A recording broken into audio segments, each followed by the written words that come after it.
মুদ্রা আমদানি উপার্জন হবে।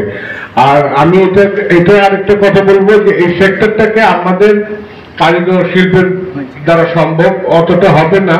আমাদের যৌথভাবে আমাদের যারা জুয়েলার্সরা আছেন তারা যৌথভাবে মিলে যদি কারিগরদেরকে সাথে মিলে যদি কিছু এই ইন্ডাস্ট্রিটাকে যদি গ্রো করতে পারে তো ভালো হয়। এবং আমি এটাই বলবো যারা আমাদের শিল্পের বাইরে আছেন, যারা অন্যান্য বিত্তবান ব্যক্তিরা আছেন আমাদের দেশে, তারা যদি এই সেক্টরটাকে দেখেন তাহলে জিনিসটা অনেক সুন্দর হবে।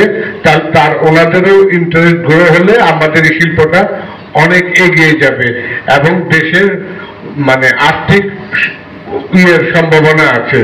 তো যাই হোক, সকলে ভালো থাকেন। আপনারা আগামী এই এক্সিবিশনে আপনারা উপস্থিত থাকুন এই বলে আমি আমার বক্তব্য শেষ করছি। ধন্যবাদ সকল।